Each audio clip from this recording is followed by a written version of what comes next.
Solo levelling season 2 total 13 episodes के साथ खत्म हो चुका है और अब हम इसके आगे की स्टोरी को कंटिन्यू करने वाले हैं। आज की ये वीडियो बहुत ज्यादा खतरनाक होने वाली है, इसीलिए वीडियो को अंत तक जरूर देखना। तो स्टोरी वहीं से स्टार्ट होती है जहां से सीजन 2 खत्म हुआ था। लास्ट एपिसोड में हमने देखा था कि जिन्वू जेजू आइलैंड रेड में शामिल होता है और एंट किंग बेरू को खत्म करके उसे अपना शैडो सोल्जर बना लेता है और बची हुई एंट्स को हंटर्स और बेरू सहित जिन्वू के शैडो सोल्जर्स द्वारा कुछ ही दिनों में खत्म कर दिया जाता है। इसके अलावा हमने नेस्ट के अंदर कुछ हंटर्स के सामने 2 मोनार्क्स को भी देखा था जो कि शैडो मोनार्क को खोज रहे होते हैं और उनके जाने के बाद हम वहां पर जिन्वू के फादर को देखते हैं जो उन मोनार्क्स पर नजर रख रहे होते हैं। सभी एंट्स के खत्म होने के बाद ये रेड कंप्लीट हो चुकी थी। मिशन पूरा होने के कुछ दिनों बाद जो इस रेड में मर चुके थे उनके फ्यूनरल में जिन्वू सहित कई हंटर्स और नॉर्मल सिविलियंस भी आए हुए होते हैं। जहाँ कुछ लोग जिन्वू की तारीफ कर रहे थे वहीं कुछ लोग उसे दोषी मान रहे थे कि अगर वो रेड में पहले जाता तो बहुत से लोगों की जान बच सकती थी। लेकिन जिन्वू को किसी की बात से फर्क नहीं पड़ता है। इसके अलावा गोगन ही द्वारा जिन्वू को खुद का गिल्ड बनाने की परमिशन मिल जाती है और अंत में हमने देखा था कि जिन्वू को एक बी रैंक गेट का मिशन मिलता है और वो अकेले ही गेट के अंदर चला जाता है। लेकिन अंदर जाने के बाद वो गेट रेड गेट में कन्वर्ट हो जाता है, जिसके बाद जिन्वू अपने सभी सोल्जर्स की हेल्प से वहां के मॉन्स्टर्स को खत्म करना स्टार्ट कर देता है।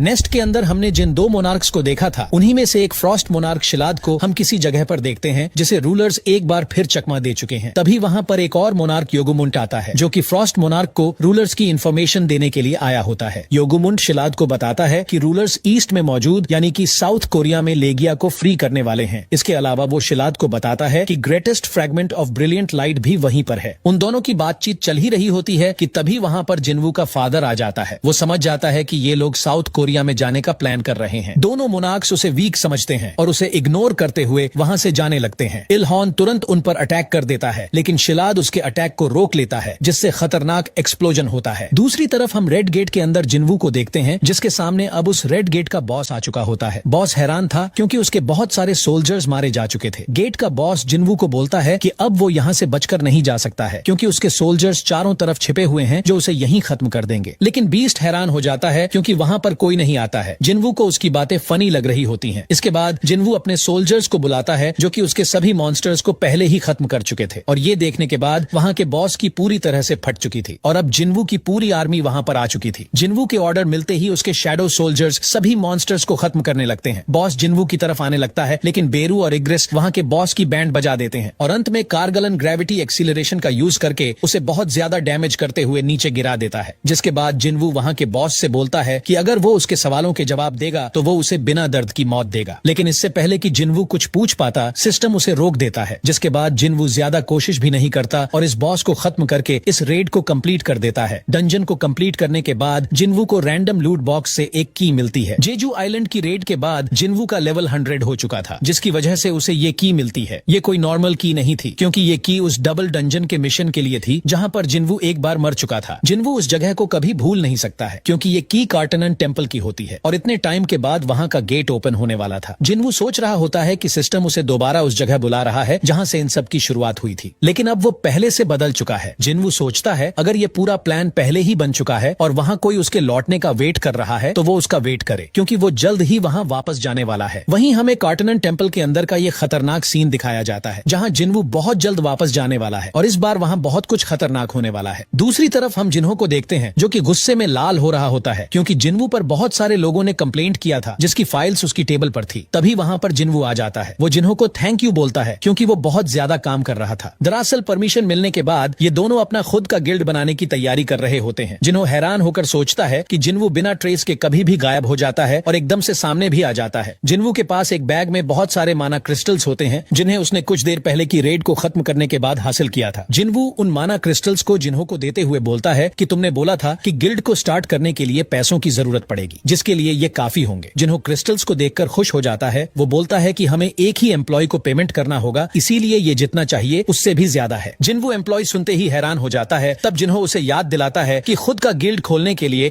उन्हें 3 मेंबर्स चाहिए जिसमें कम से कम guild master, voice guild master और एक एडिशनल मेंबर होना चाहिए। इसके बाद जिन्हों उससे पूछता है कि क्या आपने गिल्ड का नाम सोच रखा है। इस पर जिन्वू अजीब सा फेस बना लेता है क्योंकि वो ये चीज भूला हुआ था। तब जिन्हों उसे बताता है कि अरे सर ये तो सुपर डुपर इम्पोर्टेंट है। इसके बाद दोनों खुद के गिल्ड का नाम सोचने लगते हैं। जिन्हो बहुत सारे नाम सोचता है लेकिन उसे कुछ समझ नहीं आ रहा था। तभी जिन्वू बोलता है कि सोलो प्लेयर गिल्ड नाम के बारे में क्या ख्याल है। ये नाम सुनते ही जिन्हो पूरी तरह शॉक हो जाता है। जिन्वू बोलता है कि मैं अकेले हंटिंग करता हूँ तो ये नाम सही होना चाहिए। जिन्हो भी सोच रहा होता है कि कैसा मजाक है, क्योंकि वो चाहता था कि गिल्ड के नाम में उसका भी रोल दिखे। तभी वहाँ पर कोई आ जाता है और गेट नॉक करता है। गेट खोलते ही वो दोनों देखते हैं कि बाहर चाहे-इन खड़ी है। वो उन्हें बताती है कि वो जिन्वू का गिल्ड ज्वाइन करने आई है। जिन्वू को लगता है कि उसे चेयरमैन ने भेजा होगा या फिर उसे चोई ने अपने गिल्ड से निकाल दिया होगा। तब चाहे-इन बताती है ऐसा कुछ नहीं है। तब जिन्वू पूछता है कि अगर ऐसा कुछ नहीं है तो तुम हमारे सोलो प्लेयर गिल्ड को क्यों ज्वाइन करना चाहती हो। गिल्ड का नाम सुनकर चाहे-इन भी शॉक हो जाती है। वहीं जिन्हो भी हैरान होकर बोलता है कि आपने ये नाम रख भी लिया, हमने तो अभी ठीक से सोचा ही नहीं, अभी तो सिर्फ बात ही चल रही थी। इस पर जिन्वू बोलता है कि तुमने कुछ नहीं बोला तो मुझे लगा कि तुम्हें ये नाम पसंद होगा। जिन्वू चाहे-इन की धड़कन फील कर पा रहा था कि वो कुछ छिपा रही है। वो समझ नहीं पा रहा था कि वो सबको छोड़कर उसी का गिल्ड क्यों ज्वाइन करना चाहती है। वहीं चाहे-इन किसी भी हाल में जिन्वू का गिल्ड ज्वाइन करना चाहती थी, क्योंकि वो उसे पसंद करती थी। कारगलन वाले डंजन के बाद से ही वो जिन्वू के बारे में हमेशा रिसर्च करती थी। उसे जेजू आइलैंड में हुए रेड मिशन के बारे में सब कुछ पता था कि वो बेहोश हो गई थी और जिन्वू ने ही बेरू को खत्म करके सबको बचाया था। लेकिन वो उसे ये बातें नहीं बता सकती थी, क्योंकि उसे लग रहा था कि अगर उसने अपनी फीलिंग्स बताई तो जिन्वू उसे पागल समझेगा। इसीलिए वो बोलती है कि उसे सिर्फ एक अच्छी लाइफ जीना है। इसी बीच जिन्हो जिन्वू से बोलता है कि लगता है कि हंटर्स ने इससे बहुत ज्यादा मेहनत कराई होगी, इसीलिए वो उनसे परेशान हो गई है। इस पर जिन्वू भी सोचने लगता है कि जिन्हो की बात में दम है। इस एज में वो एस रैंक हंटर बन गई, जिसका मतलब इसके सिर पर बहुत बोझ रहा होगा। इसके अलावा वो जेजू आइलैंड में भी मरते मरते बची है, इसीलिए जिन्वू को उसके लिए बुरा लग रहा होता है। जिसके बाद जिन्वू बोलता है कि हमारा गिल्ड ज्वाइन करने के लिए तुम्हें पहले एंट्रेंस टेस्ट देना होगा। जिन्वू की बात से चाहे-इन हैरान हो जाती है, क्योंकि उसे रिक्वायरमेंट के लिए टेस्ट के बारे में कुछ नहीं पता था। जिन्वू बताता है कि ये नया रूल है, इसीलिए हमारा वॉइस गिल्ड मास्टर इस रूल को ऐड करना भूल गया है। इसके बाद जिन्वू जिन्हो को कुछ स्नैक्स लेने के लिए वहाँ से भेज देता है। अब चाहे-इन जिन्वू से पूछती है कि ये किस तरह का टेस्ट होने वाला है। जिन्वू हैरान था कि ये सच में सीरियस है। वो चाहे-इनको बताता है कि उसे उसके शैडो सोल्जर में से किसी एक को हराना होगा। तब चाहे-इन बोलती है कि लगता है कि तुम मुझे कम आंक रहे हो। वो पूछती है कि उसे किससे फाइट करना होगा। जिन्वू भी स्माइल करते हुए उसे बताता है कि वो उसके लिए सबसे पावरफुल सोल्जर को चूज करेगा, और चाहे-इन भी मान जाती है। वो पूछती है कि ये टेस्ट कब होने वाला है। जिन्वू बताता है कि अभी और इसी वक्त हंटर एसोसिएशन के जिम्नेशियम में, क्योंकि जिम्नेशियम दूर था और जिन्वू को अपनी शैडो एक्सचेंज की पावर को टेस्ट करना था कि क्या वो अपने साथ किसी और को भी एक्सचेंज कर सकता है। चाहे-इन गेट से जाने लगती है, लेकिन जिन्वू उसे रोकते हुए बताता है कि एक इजी रास्ता भी है, और वो चाहे-इनको अपने पास बुलाता है। इसके बाद जिन्वू उसे पकड़ लेता है, जिससे चाहे-इन का फेस रेड हो जाता है। जिन्वू शैडो एक्सचेंज की पावर का यूज करता है और वो दोनों तुरंत जिम्नेशियम में पहुंच जाते हैं। इधर जिन्हो स्नैक्स लेकर आता है, लेकिन उन दोनों की जगह पर वो जिन्वू के सोल्जर को देखता है और वो सोल्जर खुद ही जिन्हो से स्नैक्स लेकर खाने लगता है। उधर जिन्वू और चाहे-इन जिम्नेशियम में पहुंच चुके थे और चाहे-इन जिन्वू की इस पावर को देखकर हैरान थी। वहीं जिन्वू को पता चलता है कि वो एक्सचेंज की पावर से गेट्स क्रिएट कर सकता है, जो कि एक जगह से दूसरी जगह पर खुलते हैं। अब जिन्वू टेस्ट लेने के लिए तैयार था, लेकिन चाहे-इन बोलती है कि वो अपना वेपन लाना भूल गई है। इस पर जिन्वू बोलता है कि तुम्हारा मतलब कुल्हाड़ी से है। चाहे-इन शॉक हो जाती है, क्योंकि वो कारगलन वाले गेट के अंदर कुल्हाड़ी लेकर गई थी, जिसे जिन्वू ने देख लिया था। वो अजीब सा फेस बनाते हुए बताती है कि वो उसका वेपन नहीं था। जिन्वू बताता है कि वो सिर्फ मजाक कर रहा था। इसके बाद चाहे-इन जिम्नेशियम के वेपन रूम में जाती है और एक सोर्ड बाय करती है और बताती है कि वो अब फाइट के लिए तैयार है। जिसके बाद जिन्वू किसी और को नहीं बल्कि इग्रिस को समन करता है और उसे बताता है कि ये उसके सभी सोल्जर्स में से बेस्ट स्वॉर्डमैन है। इसके बाद चाहे-इन पूछती है कि विनर कैसे डिसाइड होगा। जिन्वू बताता है कि जब तक तुम इसे खत्म नहीं कर देती या फिर हार नहीं मान लेती, तब तक ये फाइट चलती रहेगी। जिन्वू सोच रहा होता है कि मैंने उसे बोला था कि सबसे पावरफुल को समन करूंगा, लेकिन बेरू उसके लिए कुछ ज्यादा ही हो जाएगा। जिन्वू देखता है कि उसे फर्क नहीं पड़ता है कि वो कौन सा वेपन यूज कर रही है। वो चाहे-इनको पीछे मुड़ने के लिए बोलता है और इग्रिस को दूसरी सोर्ड दे देता है। अब दोनों फाइट के लिए तैयार थे, जिसके बाद जिन्वू उन्हें फाइट स्टार्ट करने का ऑर्डर देता है। चाहे-इन इग्रिस को कड़ी टक्कर दे रही होती है। जिन्वू देखता है कि वो काफी फास्ट है, क्योंकि एक नॉर्मल इंसान इग्रिस के केवल टच करने से ही मर सकता है। तभी चेयरमैन को जिम्नेशियम में कुछ एक्टिविटी फील होती है। वो हैरान था, क्योंकि आज उसे किसी ने रिजर्व नहीं किया था। वो तुरंत जिम्नेशियम की सीसीटीवी फुटेज मंगवाता है और तब का सीन देखता है जब शैडो एक्सचेंज करके वो दोनों अंदर आए थे और एकदम पास में थे। वो सोच रहा था कि ये कब से साथ में हो गए। तब उसे याद आता है कि चाहे-इन उससे जिन्वू के बारे में पूछ रही थी। उन्हें साथ में देखकर वो खुश हो जाता है और जिम्नेशियम के अंदर के सारे सिक्योरिटी कैमरास बंद करवा देता है, क्योंकि उसे लगता है कि वो यहाँ कुछ और करने आए थे। जिम्नेशियम में हो रही फाइट के चलते पूरी बिल्डिंग हिल रही थी, यहाँ तक कि चेयरमैन गोगनही का पूरा रूम हिल रहा था। वो पता नहीं क्या क्या सोच रहा था। वो बोलता है कि आजकल के बच्चे भी